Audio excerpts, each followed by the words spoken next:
Sesungguhnya Allah telah memberikan kurniaan yang banyak sekali. Banyak kurniaan Allah bagi kat kita. Sama ada kita sedar ke tak sedar tu. Nak pandang kena pandang dengan mata hati. Rezeki tak semestinya duit. Rezeki mungkin juga dalam bentuk sehat. Rezeki mungkin dalam bentuk lapang rezeki, bukan banyak duit. Ingat, bergantung harap pada manusia, kemungkinan besar kita akan kecewa. Sebab manusia itu pun terhalang oleh kelemahan-kelemahan diri dia. Kadang-kadang dia ada duit, tapi dia tak rasa nak bagi kat kita. Manusia.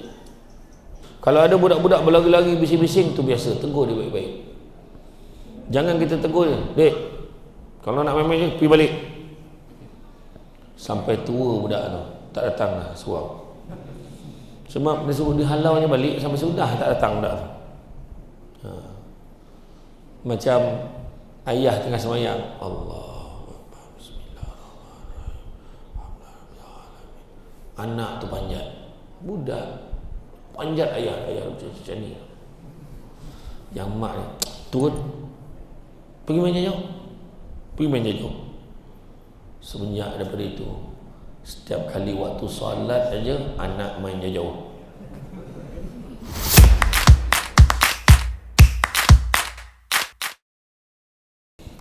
Alhamdulillah, syukur kepada Allah Subhanahu Wa Taala kerana dengan limpahan dan izinnya dapat kita bersama-sama pada pagi ini di dalam majlis ilmu yang mana Allah izinkan kita hidup lagi pada pagi ini. Malam tadi ramai yang tidur terlelap tanpa sempat minta panjang umur, excited tengok TV, excited buat macam-macam perkara malam tadi, tak sempat minta panjang umur, tapi pagi tadi hidup lagi. Dan tak ada siapa pun yang bangun pagi tadi kecewa, kenapalah aku hidup lagi, kan? Tak ada, kenapalah hidup lagi, kan? Macam tu. Dan Alhamdulillah Allah izinkan malam tadi ada orang kunci jam sampai 8 kali bunyi supaya nak pastikan dia datang kuliah subuh pagi ni. Kalau tidak rugi dia tak dapat tengok Syamsul depan-depan. Dan Alhamdulillah saya tak pernah tengok surau yang mana jemaah perempuan dia dah standby dekat parking nak ambil gambar.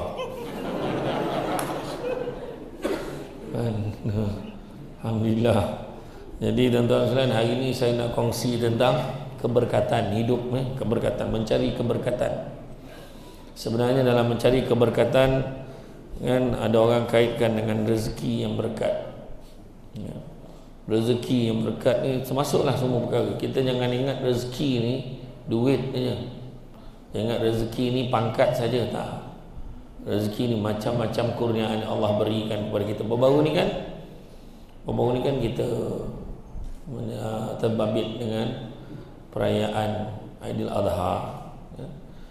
Ada antara kita yang menyertai ibadah korban. Ya. Masa tu apa yang dikongsikan oleh Ustaz penceramah dekat sini tentang korban ni? Dia kata inna a'tainakal kautsar. Itu ayat yang dia beritahu kita. Sesungguhnya Allah telah memberikan kurniaan yang banyak sekali. Banyak kurniaan Allah bagi kat kita. Sama ada kita sedar ke tak sedar tu. Nak pandang kena pandang dengan mata hati. Rezeki tak semestinya duit. Rezeki mungkin juga dalam bentuk sehat. Rezeki mungkin dalam bentuk lapang rezeki, bukan banyak duit, lapang rezeki. Duit yang ada tu cukup. Jadi rezeki yang berkat sedikitnya cukup, banyaknya boleh diagih-agih. Malahan rezeki, manakala rezeki yang tidak berkat pula adalah sedikitnya tidak cukup, banyaknya tidak puas. Rezeki yang berkat sikitnya cukup, banyaknya pula boleh dikongsi dengan yang lain. Rezeki yang tak berkat, sikitnya tak cukup, banyaknya tak puas. Rezeki tidak berkat umpama meminum air laut, semakin diminum semakin haus. Jadi jenis-jenis keberkatan, yang pertamanya keberkatan hidup. Kalau hidup seseorang tu yang berkat tu, maka dia mampu melakukan, menghasilkan sesuatu yang tidak mampu dilakukan oleh orang yang hidupnya lebih lama. Orang tu umur 30 tahun tapi tak pernah tinggal solat. Masa dia meninggal dunia umur 30 tahun, tak pernah tinggal solat, dia banyak sedekah, banyak tolong orang, contoh. Dibandingkan dengan orang yang umur 85 tahun. Kadang-kadang saya tak cakap orang sini lah, ni contoh. Kadang orang tu 85 tahun, apa benda pun tak buat. Betul kan? Yang dia tahu relax, main, dia pergi haji, dia pergi haji sehari sekali. Main damaji dekat kedai minum kopi tu kan. Tapi tak pernah sampai sana, dia main damaji saja. Sebagai contoh, sahabat Rasulullah SAW Sa'ad bin Mu'az masuk Islam di usia 30 tahun tetapi meninggal dunia pada usia 36 tahun.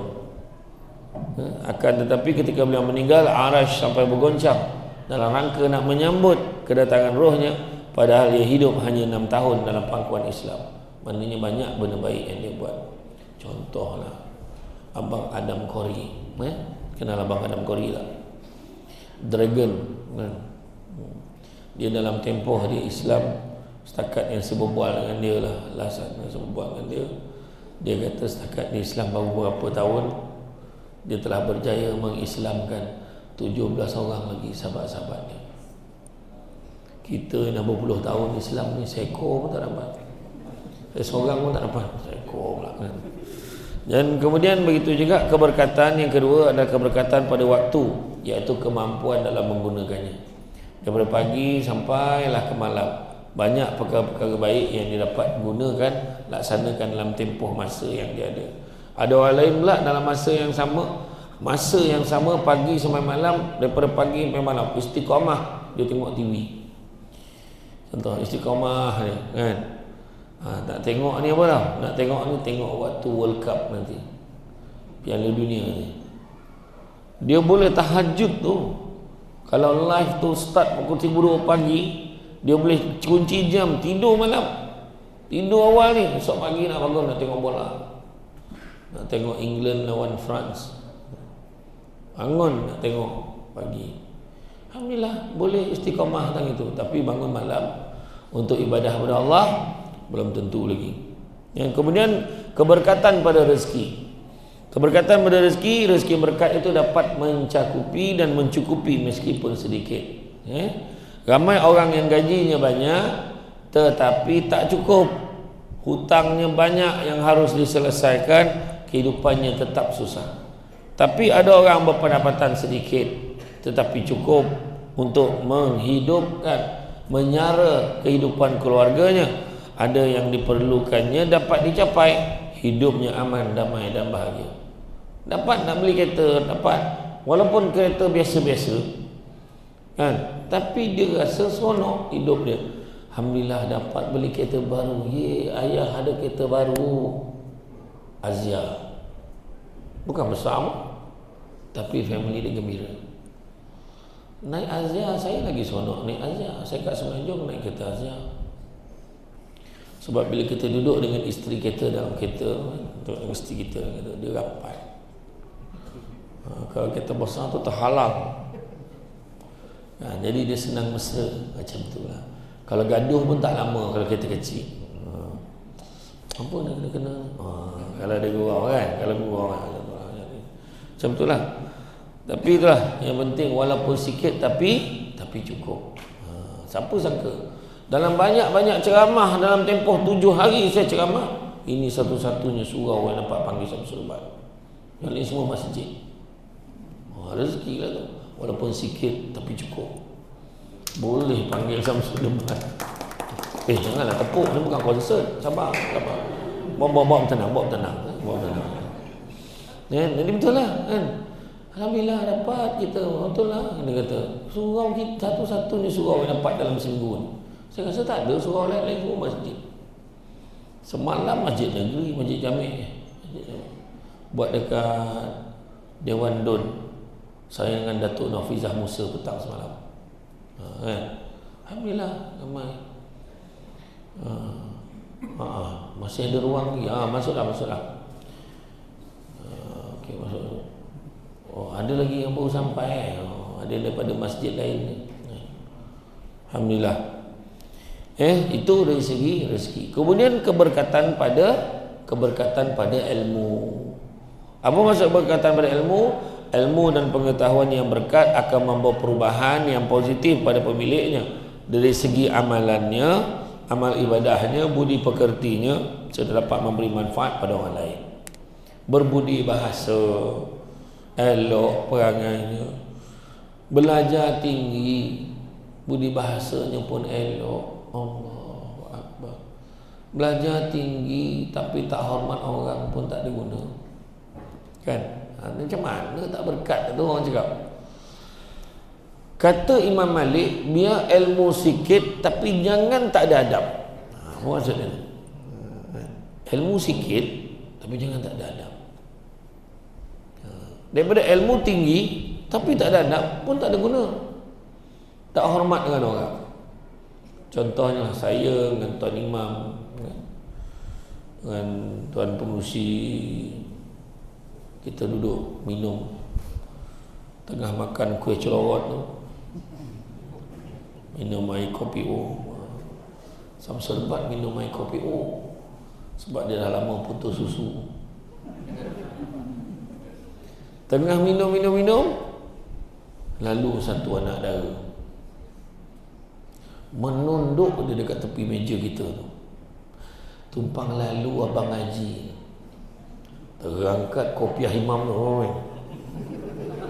anak dara tu, imam. Saya terus tanya imam, anak siapa tu?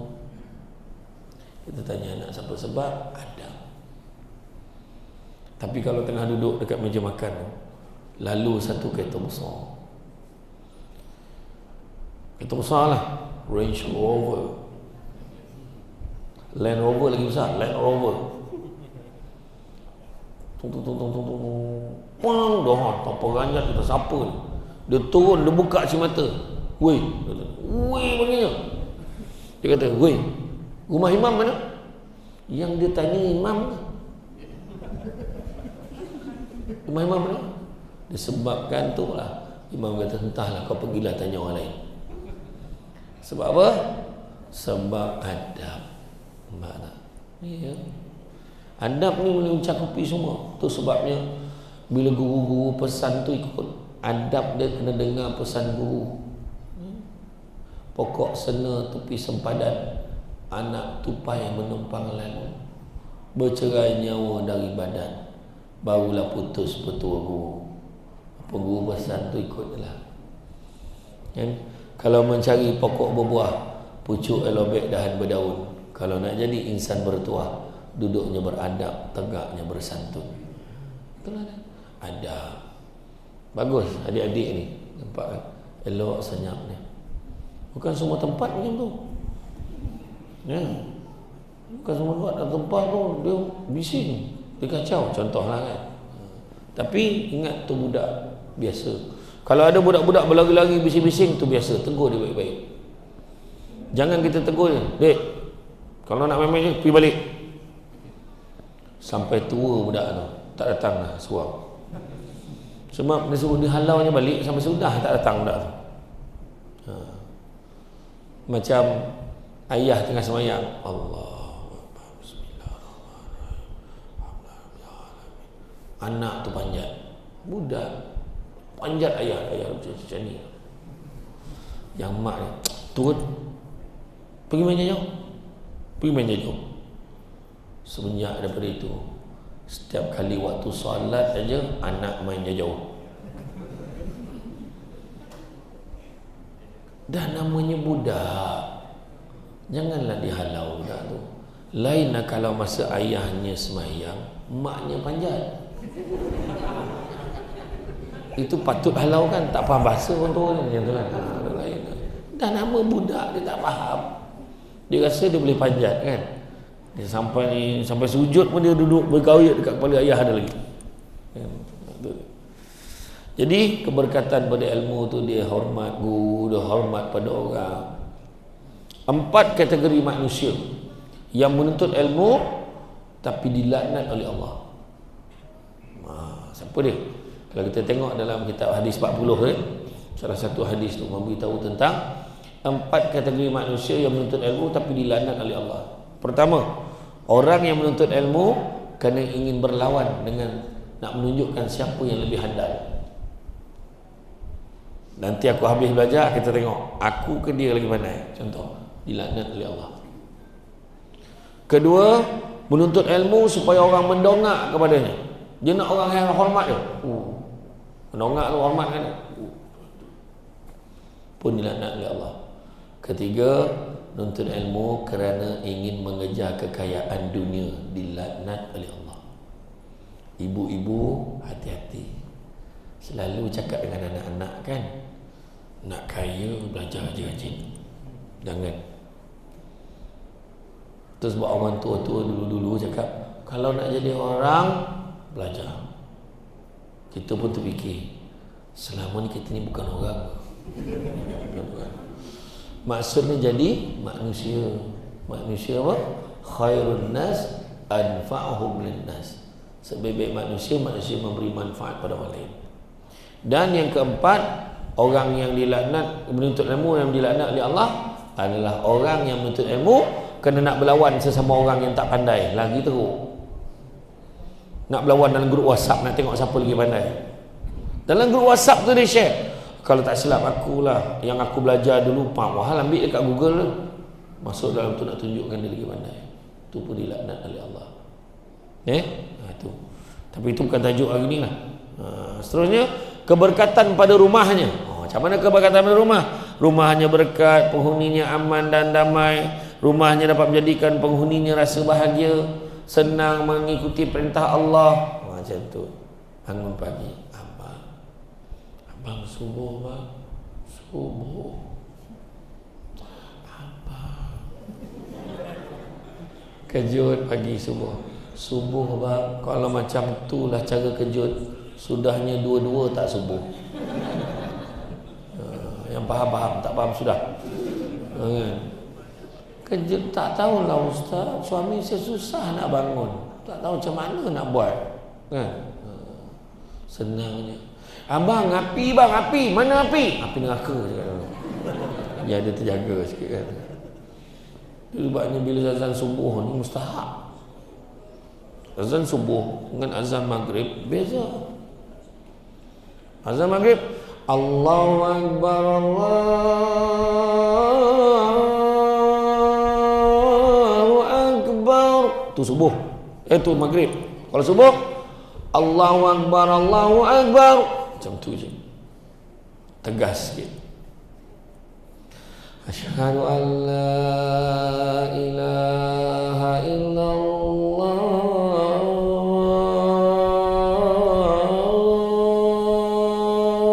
Panjang, sempat budak main bola tu lari balik. Kan?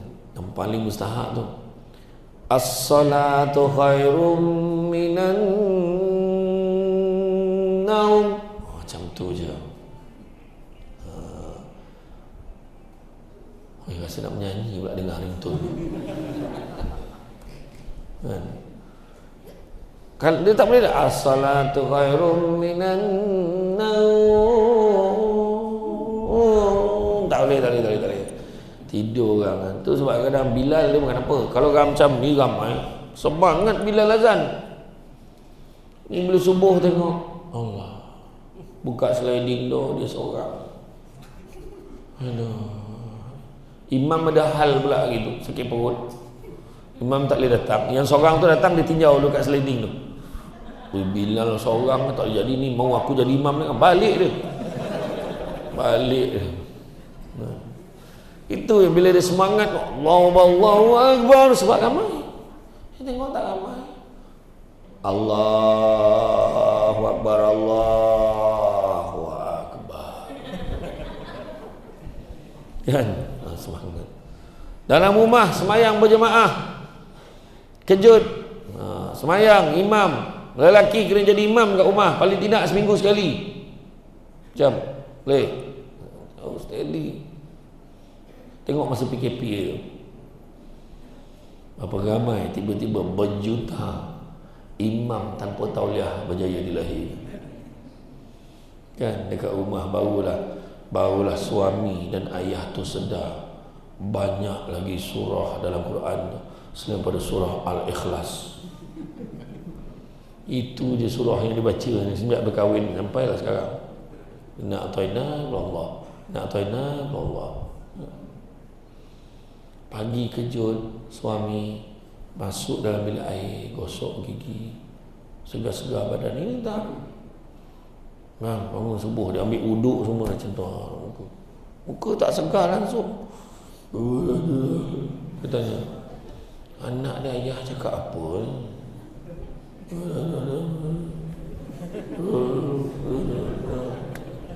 Allahu Akbar. Yang anak pun Allahu Akbar. Yang mak ni Allahu Akbar. Bismillahirrahmanirrahim. Alhamdulillah bil alamin. Baru senyap sunyi. Yang isteri kat belakang membuta orang tu. Lepas tu perempuan walallah, dah habis Fatihah. Dalam lelap tu baca Fatihah dah mati. Asyik betul. Cubalah kejut dengan abang subuh. Alah, tunggu sekejap. Bang, gosok gigi, mandi, shampoo, segar badan. Subuh dah siap lah. Dah ya. Oh, anak-anak standby. Tak adalah ramai sangat. Dalam 10 orang. Rajin dia beranak. Allahu Akbar. Anak, wih, ada gema wih. Oh, macam pakai speaker. Bismillahirrahmanirrahim. Alhamdulillahi Rabbil Alamin. Ar-Rahmanir-Rahim. Maliki Yawmiddin. Iyyaka na'budu wa iyyaka nasta'in. Isteri kat belakang, suamiku dalam hati ya, imamku waladdallin. Anaknya amin. Bismillahirrahmanirrahim. Inna a'tainakal kautsar. Anak kat belakang dah agak dah, anak dah tahu. Aduh, anak dah boleh, tak salah pun, keberkatan pada rumah dia.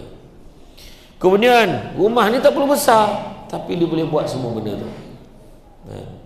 Keberkatan pada keluarga yang berkat, ada keluarga dapat membantu kita nak melaksanakan ketaatan. Itu saya kata tadi, anak-anak suruh solat, anak solat. Tolong ibu buang sampah, tak rungut pun. Olah, sikit sampah. Budak tu nyaut. Jangan nyaut. Dosa adik jangan nyaut. Bila yang ibu suruh buat. Kemudian keberkatan pada persahabatan dan pergaulan. Berkat dia jumpa kawan-kawan, jumpa masyarakat, senang dan menyenangkan. Kawan-kawan semua nak tolong. Bila kenuri kenara, ramai datang tolong. Bila buat gotong royong kat surau, itulah muka yang datang. Macam tu lah. Tapi berkatlah ada orang datang. Kemudian dia sahabat yang baik adalah sahabat yang akan memberi galakan dan motivasi supaya berjaya di dunia dan di akhirat. Kemudian keberkatan pada pekerjaan adalah pekerjaan yang dilakukan dengan cara yang baik dan penuh dengan semangat. Pekerjaan yang berkat juga dilakukan oleh seseorang dengan penuh tanggungjawab dan amanah, dengan tidak meninggalkan ibadah kepada Allah SWT dan melakukan kebajikan yang lainnya. Tuan-tuan dan puan dan rahmati Allah sekalian, maka bagaimanakah nak mendapatkan keberkatan ini? Nak mendapatkan keberkatan ini, keyakinan yang mantap dan utama, maka Allahur Rahman telah menjadikan dunia ini sebagai negeri imtihan, negeri ujian, yang telah memberikan tapi tetap menyediakan jalan keluar untuknya, iaitu dengan taat kepada Allah. Yang pertama, berusahalah dan bekerja. Atas dunia ni boleh bekerja. Jangan kita duduk aja. Usaha. Manjadda wajana. Kata pepatah Arab. Barang siapa usaha pasti akan berjaya. Allah berfirman di dalam Al-Quran, kalau telah ditunaikan salat Jumaat, maka bertebaranlah di atas muka bumi. Bertebaranlah atas muka bumi Allah ini, dan ingatlah Allah sebanyak-banyaknya agar kalian berbahagia. Surah Al-Jumu'ah ayat yang ke-10. Maknanya keluarlah cari rezeki dan jangan lupa niat kerana Allah. Disebutkan dalam surah An-Nisa ayat 100, wa may yuhajir fi sabilillah yajid fil ardh muraghaman katsira wa sa'ah. Barang siapa yang membuat sesuatu perubahan dalam hidupnya dan niatkan fi sabilillah, di jalan Allah, niatkan Allah, maka dia akan mendapati bumi Allah ni tempat yang luas dan rezeki yang banyak. Jangan risau. Jangan bergantung pada manusia. Bergantung pada manusia, kita akan kecewa. Dengar pesan saya. Harap-harap dia boleh tolong aku naik pangkat. Harap-harap dia boleh recommend aku dapat kerja tu. Mudah-mudahan dia boleh bagi aku duit tu. Mudah-mudahan dapatlah duit persumbangan daripada manusia. Ingat, bergantung harap pada manusia, kemungkinan besar kita akan kecewa. Sebab manusia tu pun terhalang oleh kelemahan-kelemahan diri dia. Kadang-kadang dia ada duit, tapi dia tak rasa nak bagi kat kita. Manusia. Kalau kita berada pada zaman Nabi lain. Zaman Nabi minta dengan Nabi, tak pernah sekali pun Nabi mengecewakan. Nabi akan bagi. Sikit pun Nabi akan bagi. Itu Nabi. Jangan cakap Nabi kita miskin. Memang betul Nabi hidup sederhana. Nabi ambil batu, ikat perut Nabi sebab Nabi nak berlapar kerana umat dia, nak menyampaikan dakwah pada umat dia. Tapi Nabi bukan miskin. Kalau Nabi miskin, masakan Nabi boleh tolong setiap orang minta tolong dengan dia hampir setiap hari. Itu Nabi kita. Kemudian yang kedua, bertakwalah, iaitu dengan mengikut perintahnya dan meninggalkan larangannya. Allah suruh salat, kita salat. Allah suruh kita puasa, kita puasa. Ni semayang jemaah di surau, di masjid. Nabi pernah sebut, kalau ikutkan hati aku, maknanya kalau ikut cita-cita Nabi, aku nak bakar rumah orang yang tak semayang jemaah. Kalau ikutkan hati, tapi Nabi tak buat. Kalau Nabi buat, jadi sunnah. Dah semua orang pergi bakar rumah orang. Dah imam lambat sampai, dia pergi bakar rumah orang tu. Dah imam lambat sampai, dah rumah imam pula kena bakar. Ya, tak. Tapi nak bagi tahu penegasan untuk kita bersolat jemaah. Ya, solat jemaah kan senang, ikut aja imam, kan. Lepas tu kita zikir, imam pun doa, kan, kita pun amin, amin aja. Lepas tu kita dengar pula kuliah, kan senang, bukan susah pun. Yang susah yang ceramah tu lah, susah sikit. Dia kena ceramah, kena cakap.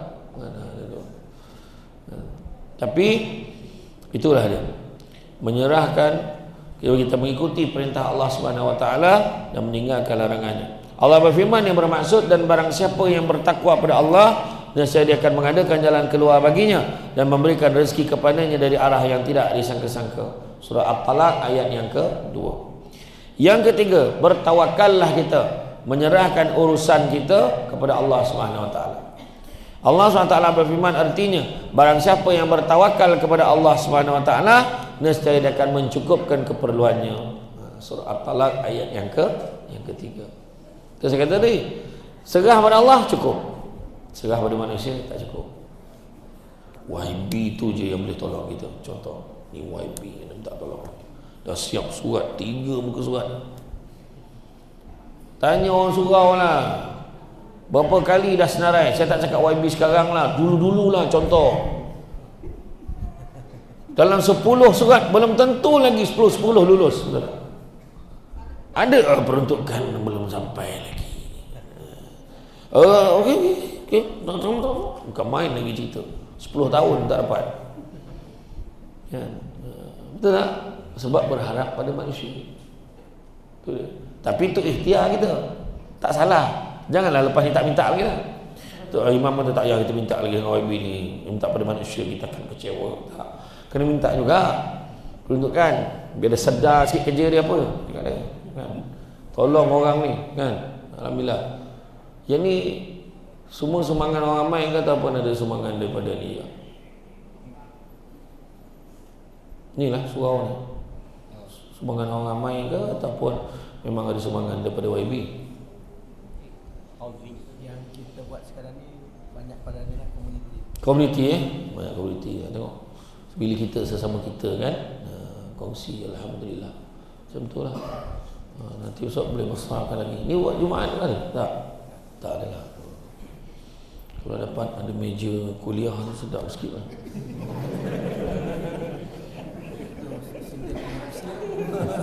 Samsul debat kalau duduk kat sofa ni macam menyangkung saya. Sebab dia tinggi. Itulah. Tapi okey, tak salah. Okey je kan. Cantik meja. Kan? Kemudian bersabar dan bersyukur. Itu pun nak cari keberkatannya. Sabar dan bersyukur. Allah berfirman, la in syakartum la azidannakum wa la in kafartum inna azabi lasyadid. Kalau kita syukur, Allah lipat gandakan. Tapi kalau kita kufur, azab kau malah pedih. Begitu juga seterusnya, berinfak, sedekah, zakat. Tengok semangat orang ramai. Kongsi dapat terbenanya surau rumah Allah. Memang kita nak puaskan hati semua orang tak boleh. Ada ke buat macam ni? Ada ke buat macam ni? Pedulilah. Yang penting kita bina dah siap laksanakan. Tinggal nak upgrade sikit-sikit aja kan. Aircon satu Daikin. Patut sejuk. Punya sombong mak kipas pun tak buka. Nak tunjuk aircon. Macam itulah. Tak adalah, steady lah kan. Nampak? Itu infak, sedekah. Kalau boleh on kipas tu, kalau nak pula ada sumbangan orang. Kesian letaknya tu. Kenapa tak on kipas tu, dia nak pahala. Kan? Nanti tambah lagi aircon. Pasang dekat atas lah. Kan? Bagus, dia bila dia lapang, dia tinggi macam ni, dia tak panas kan? Dia kalau tak ramai lagi sejuk. Kalau macam ni okey lagi. Datang ramai-ramai. Datang rami-rami. Meriahkan. Meriahkan. Jangan tunggu penceramah tertentu je baru datang ramai-ramai. Gelap. Mana betul ke tu? Berinfak, sedekah dan zakat. Percaya cakap saya, nak ubah hidup kita, sedekah berapa banyak. Berapa tahun dah duduk kat sini? Taman ni je berapa tahun dah? 4 tahun. Soalannya, sampai tak 4,000 sumbangan kita? Tak, setiap orang ni 4 tahun 4,000, sampai tak? Mana nak sampai? Kalau mempertahankan keserenggitannya. Keserenggitan. Lalu tabung RM1, awal bulan RM1, hujung bulan RM1, dapat bonus RM1, Citra RM1. Tetap mempertahankan keserenggitannya. Upgrade lah. Upgrade. Okay lah mam, bagi 100. Bulan depan 100. Setahun berapa? 1,200. 4 tahun 4,800. Bagus steady kan? Alah, sebab kenapa Ustaz? Duit banyak, program tak ada. Ayat tu. Jawab balik. Program banyak, kitab yang tak ada. Kitab si ada. Kan? Dia yang tak ada. Sibuk komplain. Allah berfirman artinya, dan apa-apa yang kalian infakkan dari sebahagian harta kalian, maka Allah akan menggantikannya. Surah As-Saba ayat yang ke-39. Allah akan ganti, jangan risau. Kemudian jaga silaturahim, jangan gaduh-gaduh. Yang mana Rasulullah SAW bersabda, artinya barang siapa yang berkeinginan untuk dibentangkan rezeki baginya dan dipanjangkan umurnya, maka hendaklah dia menyambung silaturahim. Hadis riwayat Bukhari dan Muslim. Dan dalam satu hadis saya ingat, Nabi sebut, tidak ada dosa yang lebih berhak Allah segerakan seksanya di atas dunia dan simpan seksanya di akhirat. Saya ulang balik. Tidak ada dosa yang lebih berhak Allah segerakan seksanya di atas dunia dan simpan seksanya di akhirat. Maknanya dunia akhirat pun dia kena, iaitu dosa menderhaka kepada kedua ibu bapa dan juga dosa memutuskan silaturahim. Hati-hati. Jangan. Kau dengan aku tak ada apa-apa lagi lah. Jangan lalu depan rumah aku. Kau jangan lalu depan rumah aku. Dah lah, itu satu-satunya jalan nak keluar dari taman tu. Dia tak bagi pula lalu depan rumah dia. Ya. Jadi hati-hati. Kemudian berdoa dan beristighfar. Doa banyak-banyak, istighfar. Ya. Nabi sebut barang siapa yang mengamalkan istighfar setiap hari, pertama akan dijauhkan daripada bala dan musibah, akan dilapangkan daripada segala kesempitan, dan akan didatangkan rezeki daripada jalan yang tidak ada sangka-sangka. Allah berfirman yang bermaksud, mohonlah keampunan kepada Tuhanmu, sungguhnya Maha Pengampun, dan saya akan mengirimkan hujan kepadamu dengan lebat dan memperbanyakkan harta dan anak-anakmu dan mengadakan untukmu kebun-kebun dan mengadakan pula di dalamnya untukmu sungai-sungai. Surah Nuh ayat 10 hingga 12. Itu yang imam lepas sembahyang tu istighfar. Astaghfirullahaladzim la ilaha illa wal hayyul qayyum atubu ilaih.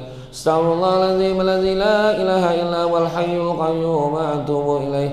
Astaghfirullahaladzim la ilaha illa wal hayyul qayyum atubu ilaih. Sahabat bertanya, kaifa nastaghfir ya Rasulullah? Macam mana cara istighfar? Nabi ajar astagfirullah.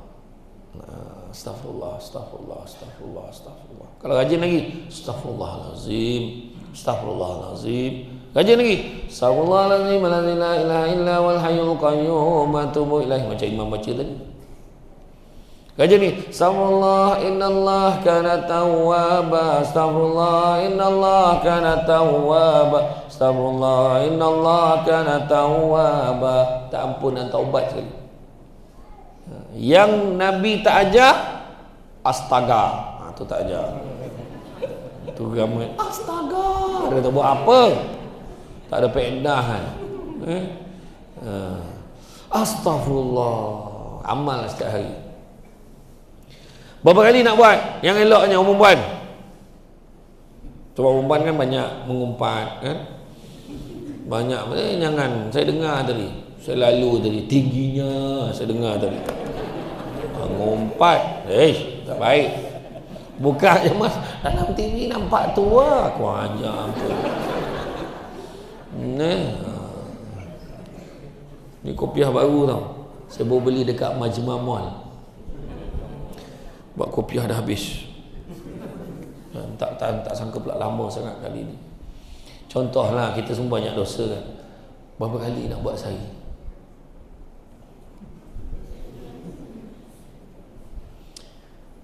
Untuk permulaan buat 1000 kali sehari. Tengok dia banyaknya. Imam tadi buat berapa tadi? 7 imam. Imam buat 7 tu. 7 pula dia. Astagfirullahalazim. Buat 1000 kali tu, lepas subuh buat 200. Astagfirullah, astagfirullah, astagfirullah, astagfirullah, astagfirullah. Tak sampai 2 minit selesai. 200. Lepas zuhur 200, lepas asar 200, lepas maghrib 200, lepas isyak 200. Cukup tak 1000? 1000 cukup. Apa kelebihan istighfar? Buku amalan kita ada buat dosa, kecuali dosa mensyirikkan Allah. Dosa tu, satu istighfar padam satu dosa, satu istighfar padam satu dosa. Ni dosa hari ni padam satu dosa, padam satu dosa, padam satu dosa. Tapi istighfar kita ada lagi 800 lagi. Contoh, katalah ada 200 dosa hari ni buat, ada 800 lagi. Ni contoh lah, kita tak tahu. Habis apa jadi pada 800 ni?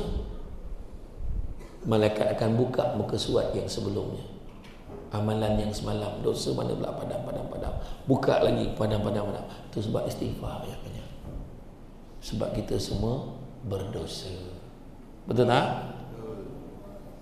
Kena ada siapa berani angkat tangan? Alhamdulillah Ustaz, setakat bulan Julai ni memang belum ada dosa lagi. Tolong angkat tangan. Yang angkat tangan tu pun berdosa dah. Tak sedari, ya, memang ada dosa. Ada dia nak cakap pasal orang. Kan? Okey, contoh. Dan begitu juga berbuat kebaikan. Allah berfirman, artinya barang siapa yang datang membawa kebaikan, maka baginya pahala lebih baik daripada kebaikannya itu. Dan barang siapa datang membawa kejahatan, maka tidaklah diberi pembalasan pada orang yang telah mengerjakan kejahatan itu, melainkan seimbang dengan apa yang dahulu mereka kerjakan. Surah Al-Qasas ayat yang ke-84. Begitu juga bangun pagi. Ni dengar ni, bangun pagi. Ini pesan Nabi kepada anak andanya, putrinya Fatimah. Nabi pesan apa? Saat Rasulullah melihat anaknya masih lagi terlentang di tempat tidurnya di pagi hari, baginda Rasulullah SAW bersabda menyatakan, putriku, bangunlah dan saksikan kemurahan hati Allah, dan jangan menjadi seperti kebanyakan orang. Dengar tu ayat ni. Nabi kata, bangunlah dan saksikanlah kemurahan hati Allah, dan janganlah kamu menjadi seperti kebanyakan orang. Allah menggunakan rezeki setiap harinya pada waktu antara mulainya subuh hingga terbit matahari. Hadis riwayat Al-Baihaqi. Maknanya pagi ni ramai tak? Ramai. Tapi yang tak datang lagi ramai. Yang masih belum bangun lagi, tengah sedap tidur ni, dia kata, pagi tadi okey, jom okey, jom. Dia baru bangun tidur. Dia tanya kita kan, lain tau, kita bangun subuh, tak pernah orang datang sembahyang subuh balik ngantuk nak mati, tak ada. Semua akan segar nak pergi kerja. Betul tak? Terutamanya bila imam walhamdulillahirabbil alamin, tiba tegaknya, segar. Betul. Memang kita waktu solat ni memang selalu memang diganggu, biasalah. Kalau kita baca khutbah takhir Nabi itu, dengar khutbah takhir Nabi, ayat Nabi sebut apa? Sesungguhnya syaitan dan iblis berputus asa untuk menyesatkan kamu dalam perkara-perkara besar, tapi tidak pernah berputus asa untuk menyesatkan kamu dalam perkara-perkara kecil. Tu bila kita semayang tu dikacau kata, Allahu Akbar. Dia tiup hidung kita, gatal hidung. Lepas tu dia tiup telinga kita, dah gatal telinga. Geramnya. Sami Allahu liman hamidah. Tempat favorite setan ni kat mana? Tu Nabi kata, kadang-kadang tu duduk dekat mana? Ni pelipat-pelipat ni, dekat ni pelipat ni, pelipat ketiak ni, dekat leher ni, dekat pelipat telinga, celah telinga ni. Dia sebab kat situ boleh mendatangkan kegatalan tu. Tempat paling favorite lubang punggung. Dia relax tu. Dia tiup.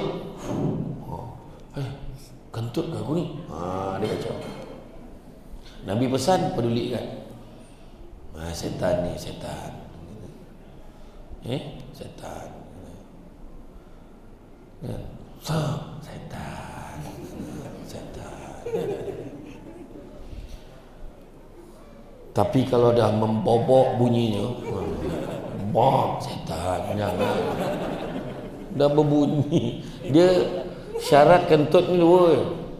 Satu bunyi, yang kedua bau. Mana satu? Tapi kalau bau dah semebak satu surau bau, takkan kau tak boleh faham lagi. Kentut lah tu. Bak bunyi setan. Betul-betul lah belakang kawan tu. Bak kau lah setan. Dan tanda-tanda keberkatan rezeki. Apa tanda-tanda keberkatan rezeki? Ada 7 tanda keberkatan rezeki. Yang pertamanya adalah rezeki yang kita dapat, kita rasa cukup. Cukup rezeki kita. Yang kedua, tanda rezeki berkat adalah apabila rumah tangga rasa bahagia. Abang, hari ni kita nak pergi mana? Hari ni kita pergi jalan, okey? Abang tak kisah, Melo cakap je nak pergi mana. Melo ikut Abang Fir je. Kan macam tu kan. Melur untuk Firdaus. Gaduh sikit-sikit tu biasa, tak adalah sampai teruk sangat ya. Bisik-bisik gelora biasa Jangan kita gaduh teruk sangat, sikit-sikit je. Jadi bahagia hidup. Suami balik menyanyi, laki nyanyi lah, balik nyanyi lagu Hindustan pula tu. Like jo khat tujhe wo teri yaad mein हजारों रंग के नजरों बन गए. Isteri pula, dike juga tuji. Ada apa tu jadi? Yang anak, anak tak peraja tengok. Bahagia rumah tangga. Ketiga, apabila anak-anak berjaya dalam bidang dia. Mungkin dalam akademik, bayangkan ambil 10 subjek dapat 13A. Berlebih pula A. Hebat anak aku ni. Yang keempat, seterusnya apa? Adalah apabila kita mudah mentaati perintah Allah. Yang kelima adalah apabila kita ni dalam masyarakat, dalam bekerja, kita senang dengan orang, orang pun senang dengan kita. Seterusnya yang keenam, rumah kita seringkali diziarahi. Ada je orang datang rumah. Itu tak termasuk tin shopping, itu tak termasuk. Tu kita yang order sini. Dan yang ketujuh adalah apabila kita doa kita mudah dimakbulkan oleh Allah Subhanahu Wa Taala. Jadi tuan-tuan dan puan-puan sekalian, rasanya cukuplah setakat itu. Sebab boleh lagi ke? Boleh sambung lagi boleh? Boleh. Yalah, sedap dengar je kan. Yang bercakap ni teruk dah ni. InsyaAllah lain kali, InsyaAllah lain kali kita sambung lagi. Ada banyak lagi saya nak share. Jadi kena panggil lagi lah. Jadi InsyaAllah tuan-tuan dan puan-puan sekalian, bak kata orang sepandai-pandai tupai melompat, akhirnya jatuh ke tanah jua. Walaupun perkongsian sudah tamat, mudah-mudahan meresap ke dalam jiwa. Budak-budak membawa galah nak menjolok buah berangan. Kalau ada silap dan salah, dia kata tidak, dicaci jangan.